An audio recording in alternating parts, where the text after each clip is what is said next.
yet another Losers Lounge in the Toyota Lounge. At least you're not a loser when you get to drive a Toyota home from your local Toyota dealerships.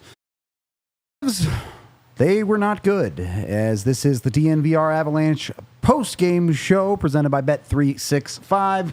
The Avs lose 5-3 to the Boston Bruins in an effort that I think is a problem. Look, the Avs, as a team, you can spec out different potential issues bit by bit, and we'll do that again in this postgame show. But you're an 0-4 team, and you just put out a horrible effort for 2 of the 3 periods of this game. That's not okay, you're in a slump. That's a, what is going on? How do you fix this immediately? Well, you're going to have to, right? I mean, I know the word that's being used around Twitter and around Avalanche community is panic, and no time to panic, or these guys are panicking, or this Twitter's panicking, or those players are. I mean, at the end of the day, you're 0-4.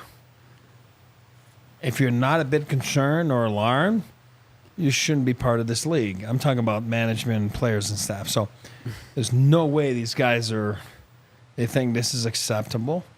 For the first 4 games, you're hitting career numbers. What do I mean by that? It's after 2 games, they had never given up that many goals in the history of the franchise. Now, this is the second time in franchise history that they go 0-4 to start a season, right? So that's what I mean. You're hitting numbers, franchise numbers, on the wrong side of the needle. So somewhere, somehow, like Rudo just said, it's not good enough. And if you think it is, there's something wrong with you, because we can talk all day, and you know, there's not a lot of positives out of this stuff. At the end of the day, you get paid to win games. We'll dissect it like you just said. It's just not good enough in most aspects of the game. Correct. And I would say just about every aspect except the power play. Exactly. That's why I said most, because you're right, the power play's clicking. But we're so accustomed to, Mackinnon, guys like that, production at 5-on-5, and by looking at the numbers, I don't know when you want to dissect them, but there wasn't a lot of production at 5-on-5. Right. I want to get into them very soon, but I need to do the 60-second rundown before we get to that. Totally forgot about that, by the way.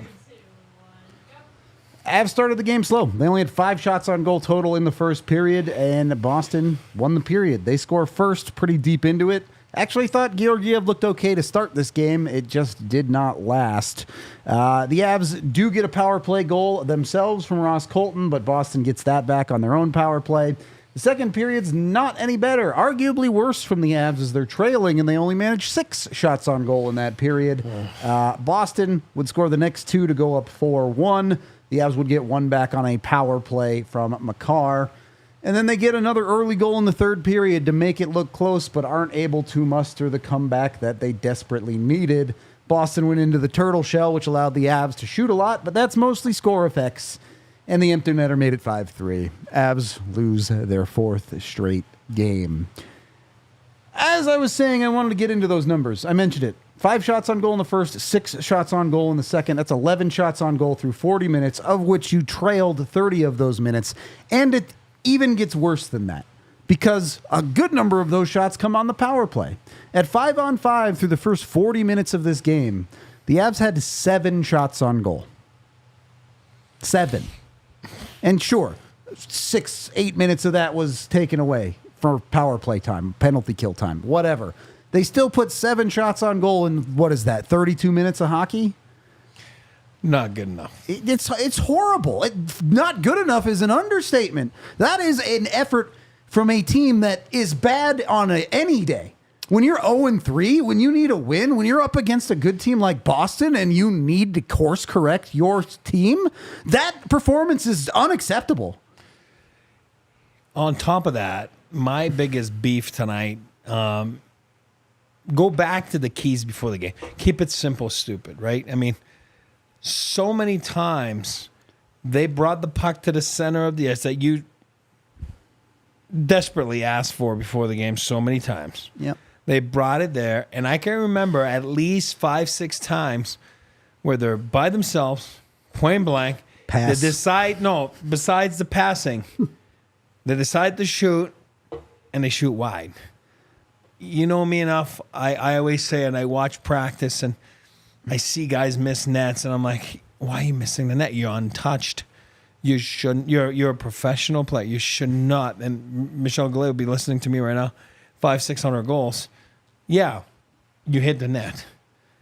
And if you're trying to pick corners, that's my point about keep it simple, stupid. Like, keep it simple. Shoot 5-hole. Guess what?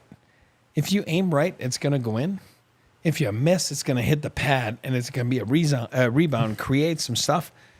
Or if you're really, really struggling, you're going to pick the corner because right now you're trying to pick corners, and then again, I don't mind if Mikko, Mac do that. I mean, those guys score 50. But if you don't score a lot of goals and you're trying to pick corners and it's not working, you keep hitting the glass, keep it simple, stupid, buddy. Shoot 5-hole, you will miss, it will go top shelf. But right now, I was so mad and so disappointed at those missed opportunities because they were missed the net. To your point, in this game at 5-on-5, the Avs attempted 44 shots, which is, for the Colorado Avalanche, that's a painfully low number. Yeah. Okay, yeah. Of those 44 shots, attempts, I got 44 you. attempts, only 17 hit the net. Well, yeah, exactly. Less than 40% of your attempted shots are on net. That's not enough. It's bad. That's not good. It's bad. There's no two ways around. My point, and those numbers are matching up. You did not score a goal at 5-on-5 tonight. No. You lost the 5-on-5 battle 2-0. Any night that happens, you don't deserve to win. It's that simple. Your power play nearly bailed you out of this thing. We'll get to the power play because it was genuinely good tonight. But you can't rely 100% on your power play. You need to be able to at least keep teams even at 5-on-5. Which they didn't. Exactly. Hence the loss. They also scored 3 power play goals and were still only a +1 on special teams. So that wasn't great either. Yeah, but true. Yeah. Not a lot of good things to talk about right now. Forgot about that. Yeah. With Colorado. It's just, it's not good enough. And if they don't correct it soon, the season's going to fall apart if they don't correct it soon. I'm not at the panic stage yet. 0-4 isn't time to panic for me. But if you get to 0-6, you should be panicking some.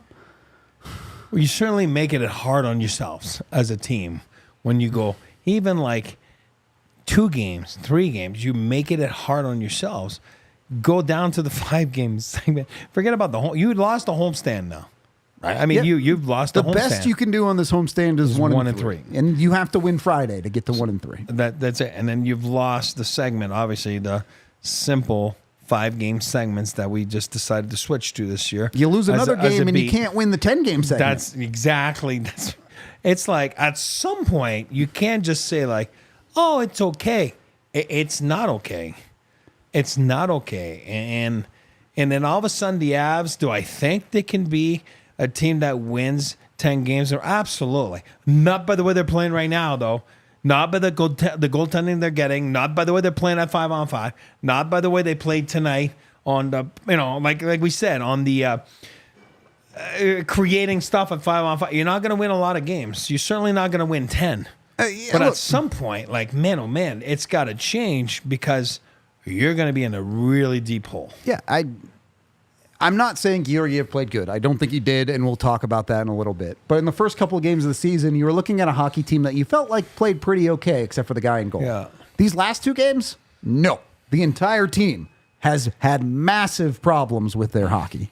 And again, if you look at any of these games individually, you're saying, okay, that's a bad game, not a big of a deal. But when you combine it into an 0-4 stretch, and you're consistently struggling to see not just the quality of play. Every team goes through stretches where maybe things aren't clicking just right. Yeah. But the struggles to generate simple standard hockey plays like shooting the puck on net, like not turning over pucks left and right in your own zone, fails to clear on far too many shifts, passing up shooting opportunities because you're trying to make the perfect play.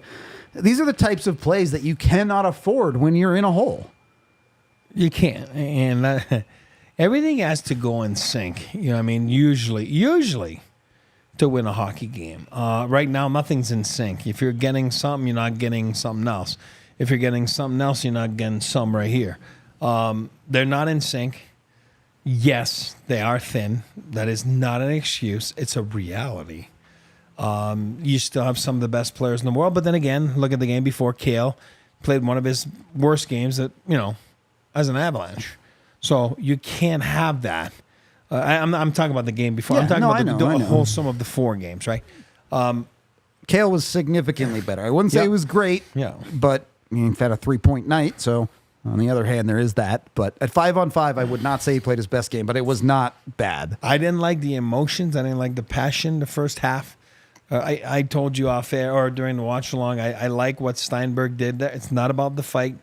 All of a sudden, it creates a little bit of confrontation. Next thing you know, you're on the power play. Next thing you know, you score. Next thing you know, you're back in the game. So he gets his 4 or 5 minutes of ice time. He gets involved in the game. He gets involved in the positivity of the game, on the outcome of the game, by doing something like that. I wish there was a little bit of more emotions or passion as a whole, as a team. I didn't really see it. I saw it in spurts. I didn't see it all the time. At some point, you're going to have to bring it all the time. At 0-4, now you're playing the Anaheim Ducks that you should win. Look, if you're not going to bring it now, when are you? Well, that's my point. Then you have a serious issue. Yeah, correct. You have an issue. And again, I told you fair. I told Tiff, this is the second time franchise in history that they start a season 0-4. I was there the other time. It's not fun. Yeah. It wasn't fun. And when I tell you that, right or wrong, it causes changes. I was no longer an Avalanche after Game 6. So I can tell you from past experiences, and I wasn't freaking Nathan Mackinnon or Mikko Rantanen. At some point, it costs people's jobs, and it just does. So, when people say there's no time to panic, I'm not saying it's time to panic. I'm saying it's time for a little bit of a change on something that's really not going right. Yeah, I mean, look, just to reinforce this with even more numbers, that third period seriously score affected the Avs' possession numbers, so take these with a grain of salt. But my point being, even with the score effects boosting them in the third period, Nathan MacKinnon, 47% Corsi for, on the wrong side of the possession numbers. Mikko, underwater. 15-4, 22 against. Just getting buried on possession. Makar also on the wrong side. Middlestat also on the wrong side. The Manson-Girard pairing was awful tonight. It's just too many guys that aren't playing effective hockey at 5-on-5. Let alone it being your best players, but anyone like that is having a tough night. And when you have a night where you have a guy like Steinberg who played under 5 minutes tonight, and I get it, he's a rookie. You don't trust him. You don't want to play him, but it makes your best players that much more important to play well. And they did not play well enough at 5-on-5. That's right. It is what it is. We'll say the DeHaan Malinsky pairing did great in 12, almost 13 minutes. They dominated possession, so credit there. The fourth line guys for the Avs were positive Corsi, even if it wasn't in a ton of time played. So they did their job in that regard. And yes, the power play was great. Awesome. Love that. This game is a blowout if the power play isn't great. So the Avs deserve some credit there. We'll talk about that a little bit more too. But you cannot look particularly at these last 2 games. The first 2 games, again, not good that they lost, but you felt like you came out of those games feeling like there was a good amount of okay hockey. These last 2 games, there's been nowhere near enough good hockey. Agreed. So it's got to be better on that front. On that note, the easiest bet in the NHL right now might be the over in Avalanche games. Hey, we didn't bet it. It's free money. It literally has hit and then some in every single Avalanche game so far. So maybe go throw some money down on the over with Bet365. When you do bet with Bet365, make sure you sign up with the code DNVR365. Bet $5 after that and get $200 in bonus bets with them. Of course, you can bet on whatever you want. If you don't want to bet on hockey, go bet on preseason basketball. Go bet on the Broncos to not be able to score either. They're not too good at it, so that's an option. Why not jump on that? Whatever it is you're betting on, do it with Bet365 and the DNVR 365 code. And of course, when you do bet with them, make sure you are 21 or over, physically located in Colorado. And if you or someone has a gambling problem, call or text 1-800-GAMBLER today. It's fun to do it. Like I bet Rantanen to score, and then old Denver local boy Troy Terry scored. So I hit it. Hey, look, it was nice. And Tiff hit a parlay today too. Yeah. Even if the Avs make us sad, at least winning some money can make It's you a fun. little Makes bit it fun. happier. It's fun. It's a fun way to do it. Go with that. Also brought to you by the Coors Light Gang. You can see the bucket right over there. Maybe the Avs should drink a few Coors Lights together or something to shake off these 0-4 start, because Sometimes you do. they might need it, man. I need it. I'll tell you that. I'm going to go home and probably drink a few tonight since we have tomorrow off. Something to help forget about these tough games. Coors Light, of course, the beer made to chill. The mountains literally turn blue on the can or the bottle when they let you know it's cold enough and ready to drink. So go get your Coors Light today. You can get it delivered right to your front door with Instacart at CoorsLight.com/DNVR. Again, the beer literally made to chill with the Blue Mountains. Coors Brewing Company, please drink responsibly. Golden, Colorado. Second period of the DNVR Avalanche podcast. I want to give credit where credit is due here, because I'm going to be extremely harsh. I already have been extremely harsh for the majority of this show. That's not going to change, but the Avs power play does go 3 for 3. 100% success on the power play rate, and it's the guys that you expect. Again, I don't think their stars were good enough at 5-on-5, but Cale Makar, point on all 3 goals tonight for Colorado, including scoring one of them himself. It's a 3-point night for the guy. Obviously, the Avs needed more, but at least that facet of the game, you feel like the Stars gave the Avs a chance. The power play, as we know, and again, it's been around for hundreds of years or whatever it is, the power play will make you win games. It will. It will make you win games, though, when you are at water or above water at 5-on-5. Yep. And that's what we mean by it. It's not in sync. PP's working, but then the freaking 5-on-5 play's not working. Yep. You know, so when you're in a funk like this, you gotta, we said it before the game. What did I say? A boring game or a 0. I said try to play a 0-0 game, you know what I mean? And then just try to win it on the power play. They didn't do that today. The power play did. If they could have just been even at 5-on-5, somehow you walk out of there with a victory. Hard fought. Yep. Thin, but won. Right now, That's it's all. They tough. needed one goal at 5-on-5. That's it. And you get a point out of this game at least. Yeah, or you don't give up any, like, you know what I mean? And then, if we talk about my no-nos all the time, for me on a night like tonight, like you said, the Boston Bruins didn't generate like a gazillion shots. They weren't a particularly special They were offensive okay. team. And again, Tiff, my no-nos, old friend Riley Tufte doesn't do it once, he does it twice. He commits 2 no-nos, 2 penalties, 200 foot from his net that result in 2 Avalanche goals. Right there, he should win the game. But then the Avalanche commit that big no-no, which ends up being the game-winning goal. Shift after a goal. Give up They another give up one. a goal, and then it ends up being the game winner. You know what I mean? And those are things that are just like, as a coaching staff, as players, you look back and it's like, oh man, opportunity lost, you know, which will happen in the scale of 82 games. It will. It just stinks that it happens. It's happening right now at the start of the season where you've had all summer to be sharp. You know what I mean? Sometimes it happens in the dog days of February where you're tired, you're mentally not there. You know what I mean? And you go through a phase like this. Yep. Right now, you're going through a phase like this. Yes, they have injuries. We get it. We're going to stop talking about the injuries. We know what they are. Yep. And it just makes you appreciate the players that the Avalanche have. And now the secondary players, when I say that, man, I hate saying that word because Vontaze, Joe Drouin right now, those are 2 guys that 32 teams out of 32 would take in a heartbeat are still not there either. So yes, so when you have that, the margin of error is really thin. It's really small. So therefore, your goaltending has to be on point. Your 5-on-5 play has to be on point. Your defensive structure has to be on point. And your power play has to be on point. Right now, it's never on at the same time. And that's what makes it really zigzaggy and make it a 0-4 start. I think this is what's a little bit telling. And it's almost mind-boggling. Yep. Through 4 games, Cale Makar has 8 points. 2 points a game. It's amazing. And you haven't won a game. Imagine that. Mikko Rantanen has 7 points. Nathan MacKinnon has 7 points. But you want to know the story there?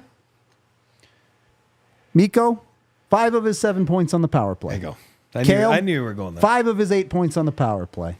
MacKinnon, 5 of his 7 points on the power play.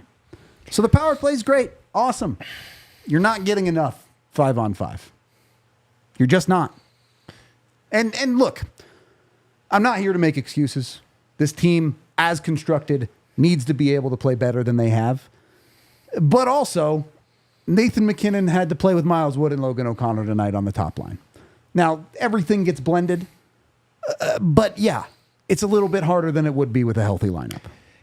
What it does is people are not slotted in the right place, right? Yep. They're just not. You're asking people to be, don't change your game, but we're gonna slot you there. It's kind of hard to. I mean, it just doesn't fit you, you know. But I'll tell you one thing. It's funny the way you just brought that up again, and it just makes you realize like how effective a guy like Artturi Lehkonen is. It's amazing. Yep. Right? You know what I mean? It's not a guy that's like, you're not talking about Gabe Landeskog or Natushkin or, you know, like high end, like, but then you're like, oh man, do you freaking like Artturi Lehkonen? You know what I mean? If you're a coach, you're like, you're looking down the bench right now, and it's a tough feeling. Left, right, middle, and you're like, oh, where's Lecky? Right? We always talk about. You need your blankie. We always talk about good stick Lecky. We need a T-shirt now. Say, where's Lecky? I need my blankie. You know what I mean? Like, right? I mean, you just do. It's a fact. And a game like tonight, you know, he makes a difference. Even if he doesn't touch the score sheet, makes a big difference. So, again, I just said we should stop talking about the injuries. But again, it just reiterated that, man, a guy like that, it's like, whew, it's nice to have. I know you want to stop talking about the injuries, but maybe more concerning than the poor play. Miles Wood leaves this game with an injury, and it didn't look good. It did not look great. We're not doctors, so we can't give you an answer. But particularly someone like Miles Wood, who's not a stranger to crashing and smashing into things, to see him struggling on the ice like that doesn't feel good. And and frankly, the Avs are already incredibly thin. It's a fact. You now have a bottom 6 that's going to consist of, and I don't know that it's actually organized like this, but I'm talking about the lack of experience in the Avalanche lineup. Nikolai Kovalenko, who now has 4 games of experience. Cal Ritchie, who now has 4 games of experience. Matt Steinberg just played his first NHL game, and who knows who they call up. It's probably just Wagner to help fill in that role. But now your bottom 6 looks like those 3. Ivan. Chris Ivan, good point. Only 4 NHL games. That's 4 guys with 16 total games between them in your bottom 6. And then you have guys like Wagner and Kivi Ranta or maybe a Kelly potentially moving up into your top 6 at this point because you're so thin. And again, we talked about it all summer. They're handcuffed. So it's not anyone's fault. This is not management's fault. This is not being a homer and defending management. Oh, they're 0-4. He's defending them. No. We knew they were handcuffed. Yep. On top of it, throw Taze, throw Druin, throw Wood tonight, half a game. Like, you're missing NHL players that are actually real good NHL players. And then with what you already have the handcuffs on, and you're really trying to maneuver it to stay afloat for about 20 games. So when you're that thin, your margin is so thin. And again, I don't want this to be an excuse for the team, but I want it to drive home the point that you look at, okay, the Avs Stars got you 3 points on the power play tonight, but when you look at their depth, you can't realistically expect that depth to produce. You're just asking them not lose you games. That's it. And they didn't get what they needed at 5-on-5 out of the guys who they simply have no choice but need to produce. I know. So I agree. It's tough. I will say part of that is they went into this season with 8 defensemen. You need better out of your defense. Yeah. I didn't particularly like Shilly again tonight. Nope. I'm just being honest. Especially when Taze is out. One of the critical penalties that ended up costing the Avs. That was a tough one. The third end, and the fourth goal comes right after. You know, that's like a minute of play. That's like, oh, you want to look back at it and say, not good. I'd like to erase that minute. Yeah, you know what I mean? I'd like to be more out of them. Like you said, we already mentioned. Go ahead. No, I was saying like Calvin and Sam were fine. Like you said, they were the only pairing that was fine. You don't want to be caved in. They were fine. You know, they might not bring you a lot at 5-on-5. They were fine. But Gerard and Manson got torched tonight. Caved in a little bit. Yeah. Kale, I like this bounce back game. Like you said, you know, was he perfect? No, but he gave you some chances, you know, to snap out of the funk that he wasn't they're in. directly responsible for multiple goals tonight, so that's an improvement. And then he got 3 points on the power play. So, I mean, and he plays all night, right? What did he have? I don't know. He's got to be close to 30 tonight, right? He had 21 minutes at 5-on-5. I don't know what his minutes are. I'll look it up, but I got it right here. 27:30. So you're talking about 28 minutes. Yep. By far the most of anyone on the Avs, for the record. For both sides. Yeah, I'm sure. That's a lot. When you look at the rest of the TOI distribution, Mackinnon played 24, just shy of 24. Gerard, 23.5. Mikko, 21:45. Casey, 21:30. Nobody else over 20 minutes. Colton, 19:30 was close. But they leaned on those guys a lot, particularly at 5-on-5, and you didn't get enough out of them at 5-on-5. Again, I'm redriving that point home. Yeah. But you're just struggling so hard right now when you're not generating enough and your defense isn't locking things down enough effectively, which they didn't for the first two periods. Yeah. Again, in the third period, Boston went into the turtle and made the Avs' life easier. Yeah. But it's Boston just tough. Get a shot in the third, or they had 4 shots in the third. Not a scoring chance, did they? I don't believe so. Yeah. To be fair, the Avs also had 0 high danger chances in the third period. But well, again, their decore's pretty solid, right? Yep. They went and got Elias Lindholm. Zaka's been playing pretty good. I mean, since Bergeron retired, and you know they know how to lock it down. I mean, they're a good team for a reason, well coached team, and like you said, they didn't really give up much outside of the power play chances. They didn't give up much at 5-on-5, and that's how you close out a game. All right. We do have one of the defensemen from this game interviewed post-game with Josh Manson, so let's hear what he had to say. You guys struggled to get things going just from your perspective. How did that one kind of unfold for you? I don't think we were managing the puck well enough early on. They're a team that turns pucks over at the blue line. Waiting to get into that chip and chase game, and I felt like they were turning it over, keeping it in our zone, pinning us a little bit. And then obviously once they get the puck in the O-zone, they're a good team. They know how to hold on to it.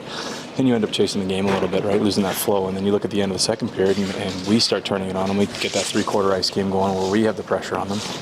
And it's the same thing. So I think that's all kind of the first period was down to. That's in the third period, your best period probably so far collectively as a team this year. Do I think it was? Yes. Yeah, I think we did a lot of good things. I think there was desperation there, which is good. I think we all wanted to see some desperation out of the team. Obviously unlucky on the fifth goal. Puck's bad ice just bounces. Otherwise, I think we were pouring it on there for a good chunk. Power play did us a good job tonight. I think PK, obviously, 2 backdoors, it's not good enough by the PK. I think it's a different game if we can hold them in there. Injuries keep piling up. How frustrating is that on the bench? Yeah, it's frustrating. I mean, it's part of hockey, though, right? Obviously, we're depleted. There's no doubt about it. We're a depleted lineup right now. You look at the guys who are out. A lot of salary cap, a lot of extremely, extremely talented players. So it makes it tougher. Doesn't mean we can't win games, though, right? Doesn't mean we can't compete in games and be strong in front of our net. Defend hard. There's no reason we can't do that. Can you guys take anything to build from that second half of the game? Well, that we have the game, and we can get the flow going, and we manage pucks and get on forechecks and turn pucks over, even against a team like Boston. I mean, big team, and we're turning pucks over, creating offense in the O-zone. Didn't show. I don't think we had a lot of shots there through 2 periods. I think we started getting that shot mentality in the third, and we were a little more dangerous. That second period, I thought we had a couple laying on the goal line. Pucks that were there for us. So I mean, we did a lot of good things. Can't look at it and go, no, it sucks, throw it away. But at the end of the day, it's still not good enough. You want to win this league, you got to be perfect. You can't give front of the net goals, backdoor goals. Like you got to be on. That's the difference. Thanks so much. All right. Well, the Avs weren't perfect the way Josh said they needed to be, but the perfect car might just be a Toyota. Go get yourself one at your local Front Range Toyota stores. Get in and get whatever vehicle you might need, whatever you need. Whether it's a truck, they've got the Tundra, they've got the Tacoma. Whether it's an SUV, you want a 4Runner or a RAV4, you want a sedan, they've got a Corolla or a Prius, you name it. Toyota has a vehicle for everyone, including 17 models with all-wheel or four-wheel drive available, so you can go off-roading or go up into the mountains or whatever it might be here in Colorado, and 16 different hybrid vehicles to choose from. Even the trucks, they got the Tundra iForce Max. If you want a hybrid truck, you can get in on it with Toyota. Toyota is the official vehicle of DNVR and the Colorado Avalanche. Jump in with them today at your local Front Range Toyota stores, including AutoNation Toyota, Arapahoe and Centennial, Corwin Toyota in Boulder, Groove Toyota in Littleton, Mount States Toyota in Denver, Stevenson Toyota East in Aurora, and Stevenson Toyota West in Lakewood. Again, the official vehicle of the Colorado Avalanche. And once you're in your Toyota, you're probably going to have to drive into the sun on occasion. That's just life. It happens to everybody. So make sure you're wearing your Shady Rays when you're driving around. Get in with Shady Rays today. You can use code DNVR when you check out to get 35% off any pair of polarized sunglasses with Shady Rays. So jump in with them. Go check out their products today. They have hundreds of different polarized sunglasses to choose from. And if you do need prescription sunglasses, they can even do those for you. We got to get Eric some of those. So you can actually read the chat, perhaps. And again, the DNVR code gets you 35% off, but it's more than just that. For anyone buying a pair of Shady Rays in the first 30 days, if you don't like them, you lose them or you break them, Shady Rays will replace them entirely for free. So head to shadyrays.com today and use that DNVR code to get your new pair of sunglasses. Third period of the DNVR Avalanche podcast. We have Gizmo coming in live from the arena. Gizmo, tough game. This one was, I think, a bit more frustrating than some of the previous games we've seen because it felt more winnable. What was the take in the arena? Yeah, this one was probably the most frustrating out of all of them because it was, I think, in my opinion, probably the best game that they played for the better part of it, right? The first was weird, and it started off kind of like, oh, here we go again. But they really did find another gear, and I was certainly encouraged through basically the second period on. In the third period, I asked a few of the guys, including Coach, if they thought that was the best period they played all season long, and they all seemed to agree, and they certainly did. There was a little bit more jump, there was a little bit more jam, and we talk about that constantly. And for a team that's looking for positivities, there were certainly more than the negatives, but at the end of the day, you're still 0-4. So you're getting closer, but the frustration is going to build. And unfortunately, as Eric will tell you, when these things start to stem, you've got to try to find a way to change this up, because even though you had those positive moments towards the end of the game in a very solid third period that I truthfully thought was winnable, I really would have put big money on seeing this thing go into overtime and an Avalanche victory. But I don't know. I hope that the locker room is staying upbeat. There were a lot of long faces in there following this one, and that's completely understandable because this was a winnable hockey game. Just going to say that. You took the words out of my mouth there, like you being in there after the game. Was everyone available? Was everybody in the locker room and try to face the music, or was there just a sparse locker room? You know what? The guys were in there. Guys hung around, to their credit. They didn't hang around very long, but pretty much anybody you wanted was available if it called for it. Obviously, the group talked to Manson, and then the group talked to Georgiev. But no, this isn't a group I think that's going to run and hide from anything. I give them a lot of commendation for standing up to it. I mean, it's not easy. It's not easy, and it's tough. And in situations like these, you know that when you're part of a team, whether you're on the PR side, whether you're a coach, whether you're the trainer, whether you're a player, whether you're management, you all feel wins and losses. And listen, I'm a journalist. Obviously, I'm covering the team, and I do it certainly objectively, but when you rise and fall with these guys day in and day out, it bums me out too. I mean, I want to see them do well. Of course I do. These are great guys. This is a good organization. There's a lot of heart. There's a lot of passion, and you can see that in the faces, and you can see that in how hard they worked in that third period. Listen, there's no quit in these guys, but there's obviously defeat. That's human nature, and you can feel that a little bit right now.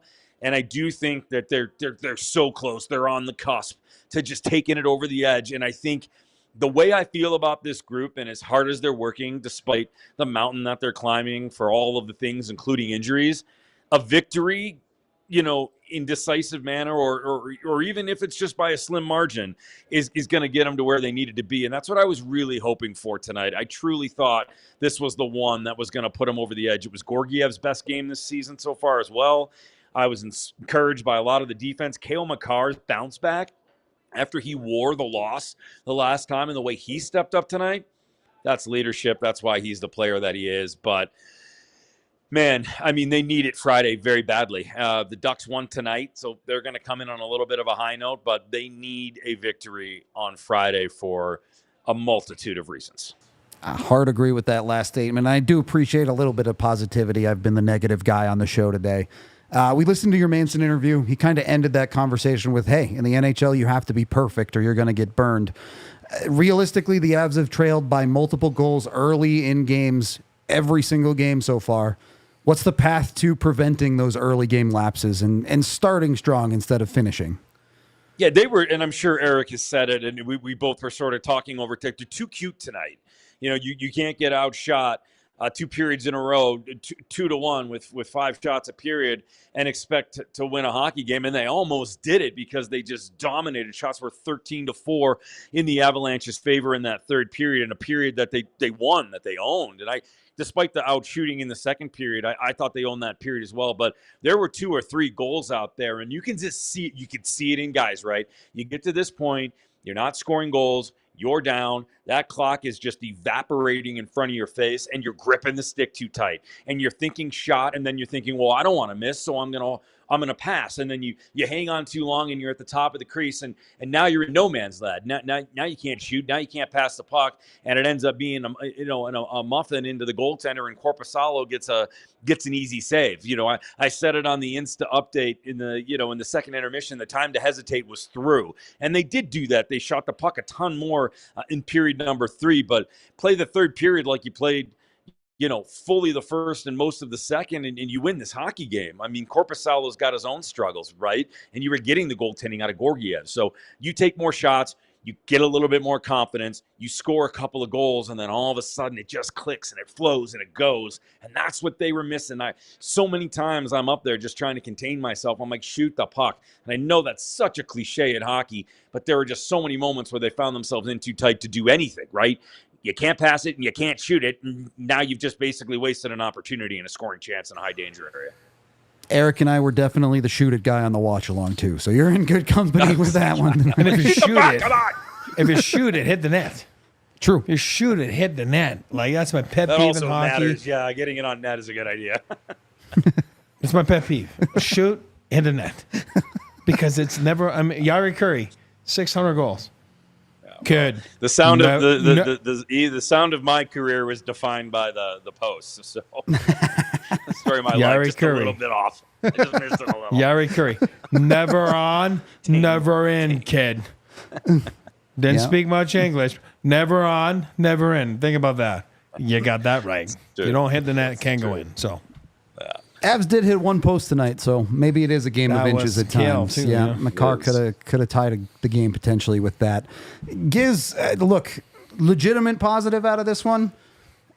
How do they transfer the power play success? Yeah, listen, that is keep doing what you're doing. I mean, that power play's humming, right? So now it's just keep doing that sort of thing. The power play looks really good, and I think that's a high note. I didn't hate the penalty kill. I think there are things there that are positive, but more so the takeaway for me from this group, and again, I'm the new guy. I'm still getting to learn the guys. I'm still getting to learn the emotion. And be honest with you, that takes time. I'm listening more than I'm talking in the locker room and with the staff right now because I really want to understand how they operate. And I think I'm getting a very clear picture of it. And the Stanley Cup or bust mentality that this team sort of goes with is carrying over in terms of their effort on a consistent basis. These guys do not quit. They do not quit. I have not seen them quit, even when they've been down a ton of goals. There's still this effort. There's still this extra. There's still this. I'm watching the bench, and guys are, giving them slaps on the butt, slaps on the knee. There's no heads down on the boards, kind of freaking out or wondering what's going on. So these guys don't quit, man. There's a lot of belief in that room, and they might be down a little bit, but they are not out. So the positive that I take away from this is that these guys aren't going to quit. They're going to find a way. They are going to find a way. And it's like I said last time, I'm going to say it again. And it might become the mantra of the season for these guys, or at least the early part. If you're going through hell, just keep going. There is a path through, and the other side is very good. And we say high note, do you mean Danny high note? No, it's too. It's not. It's not good. You tried. You tried. And like we were the other night with like we were at dinner last night with Coach Sacco. They showed up on time tonight. Well, they did, but the national broadcast hurt us a little bit there. They bugging me this year. Look, the Avs sticking in it and trying to come back is great. It would be nice to have a game where they lead for most of it. You don't have to show the no quit every second of every day. You can win games by staying ahead, right? And that's going to come. The goals for this team have come. I think that's the other big outcome or the big positive takeaway. They are scoring goals, right? And you've heard guys say that multiple times. They're finding a way to score goals. So it's like if you just get like a little bit more or like that one really like massive, there's no way he's going to save that save. It changes literally everything. So it's a little bit of just bad luck right now. And sometimes you can't do anything about that. A great point. The Avs through 4 games averaging over 3 goals a game. Yes. To be 0-4 with that stat line, it's pretty tough. What's their goals against? A lot more than that. All right, I'll stop. Giz, any final thoughts from the rink before we let you go? Up, brother? Why you got to do that? Any final thoughts, Giz, before we get you out of here? Nah, listen, it's a big one on Friday. It's a really massive hockey game on Friday. It will be their biggest game of the year. And, you don't use the word must win very often or early in the season. And it isn't a must win in terms of extending your playoff life or making the playoffs or winning the Stanley Cup. But it's a must win for the mentality of this team. You don't have to win them all, but you need to win a few of them. And right now they need to win one just to get life back fully. It's like all those kids who play those video games. The life meter's depleted right now. You need one of those power-ups or a med kit to get yourself back into good graces, and then you can move on from there. They're in red bar for sure right now. 0-5, I think the way Eric put it. You know what I'm talking about. I'm the video game nerd. So yeah, I got it. I think the way Eric put it, 0-5 is when jobs start being at stake. So they are. I'm not going there yet. I understand what he's saying 100%, and I never go against him, but I'm definitely not going there yet. I tend to agree. I think when I say jobs, I'm not talking about coaching. I'm saying jobs. There's 23. It's a 23-man roster. Cost me my job, so I know it does happen. Cost my job. There's some glaring mistakes tonight, brother. I know exactly what you're talking about, and we won't throw anybody under the bus, but I got you. I know exactly what you're saying, and I think I agree with you. We're not talking about staff. We're talking about personnel because it just hasn't been right there yet. Staff. Correct. All right, Giz, we're going to let you go. Thank you for the update and some positivity. I'm going to go back to dooming on the show now, but we'll talk to you in a little bit. Smile, little spread. I know Eric's smiling. I'll smile when they win on Friday. How about that? All right, deal. All right, we'll see you later. Look, the one position we haven't talked about yet, Georgiev. Again, I don't think Georgiev was the biggest problem tonight. Same as the last game. But the guy across from him had an 880 tonight, and he couldn't beat it. He had an 833. All right, here's what I'll say, because I know I'm going to freaking catch hate on this. if that's the goaltending you're going to get, it's going to be a long 20 games.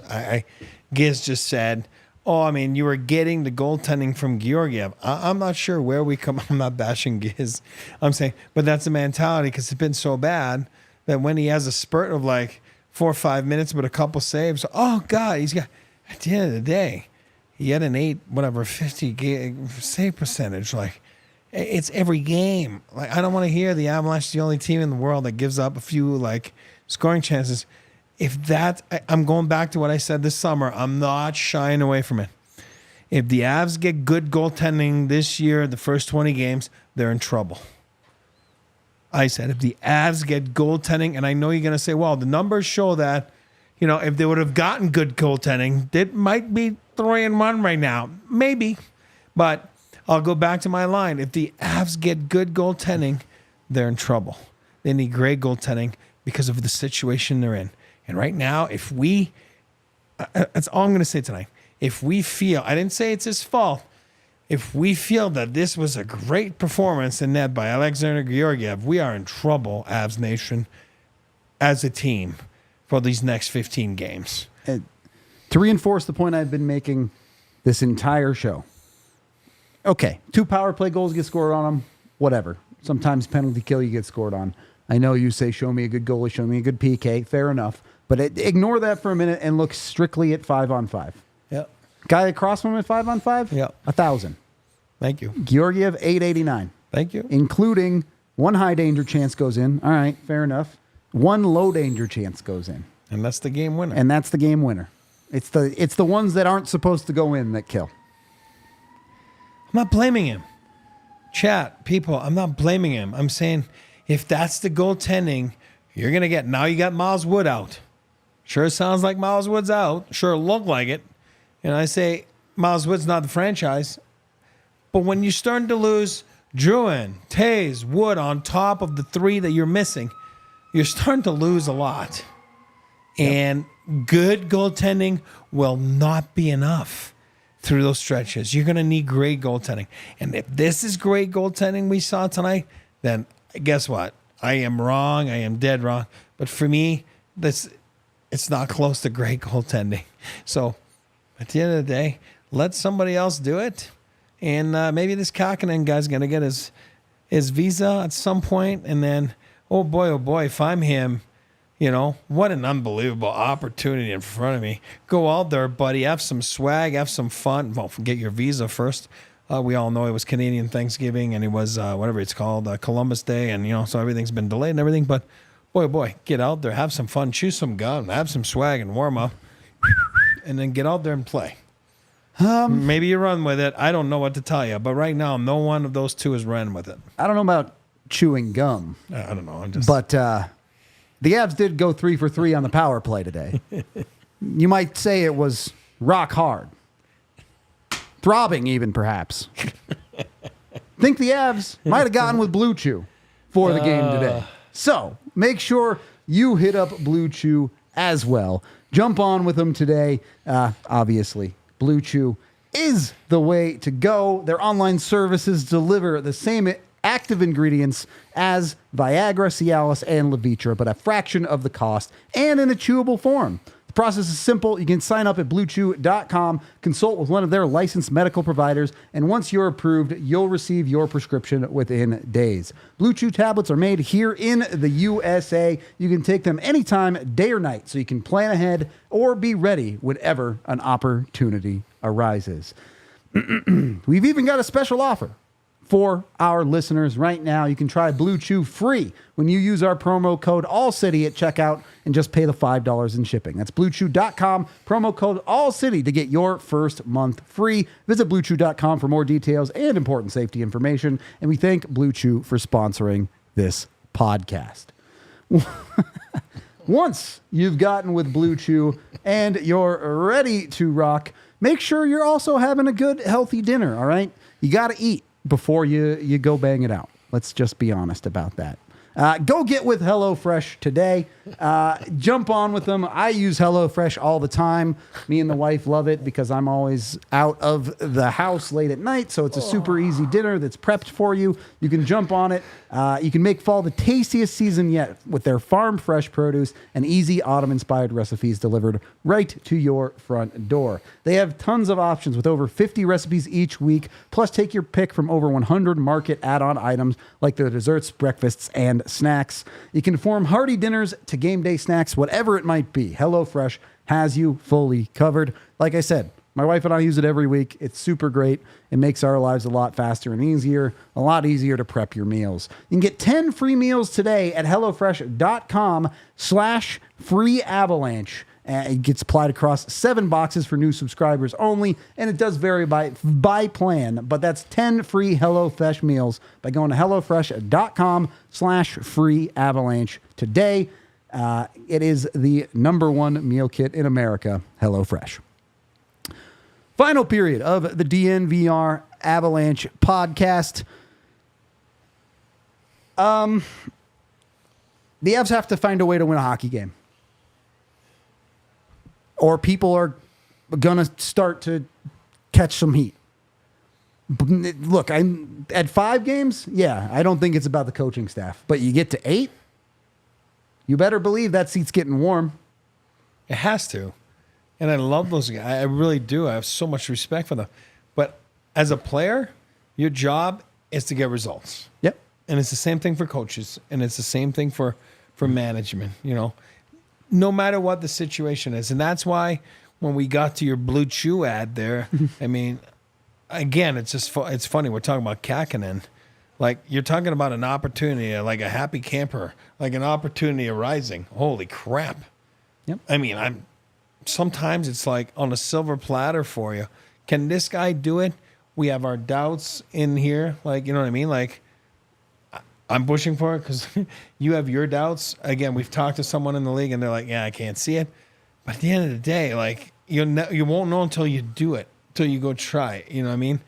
At the end, just jump on it and just run with it. That's why I say chewing gum. Like, have some swag, man.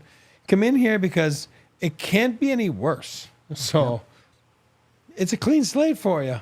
Jump on it. Jump on it. Please. Aaron, tell me the immigration's done tomorrow. I'm looking forward to that. Can you start Georgiev again at this point? Again, like I said, I put the other guy in. If his visa's there, he's going to have a practice tomorrow. Sounds like they're practicing tomorrow at 12. Go get a practice. Get a morning skate. Okay. Get in the net. Let's say he's not there. Can you start Rantanen? But at some point, yes. I mean, give him a start. He didn't have a start. He didn't do the job. He failed twice coming in. But it's not the easiest thing to come in. I'm not stupid. But he did fail. I can't just... I'm not saying Eustace has earned it, but the other guy hasn't earned anything either. No, but that's my point. At some point, like, it's in front of you. I don't know. I certainly would. And I'm not saying it's an easy win because it's Anaheim. I'm saying, again, they beat Utah tonight. Utah now has lost a few in a row, but wow, it's an opponent you should beat. Yep. I'm not saying this is a problem necessarily as individuals, but as a whole, yes, I understand the Avs lineup is thin. Yes, I understand they don't have a ton of forward depth right now. But you're now 4 games into the season. 0 points. Kiviranta, O'Connor, Kovalenko, Wagner, Steinberg. I know. Nearly your entire bottom 6. I know. Has given you actually 0 points. And you're not asking them to score every night. You're probably not even asking them to score every other night. But a goal every 4th game? Yeah. You need something productive-wise eventually, even if it is some guys that maybe are a little bit over their heads. You need the Logan O'Connors of the world to step up and do a little bit more. I'll stop you there just for a second because I didn't know if you wanted to keep going more on No, this. I'm good. Go. My point lines up with yours.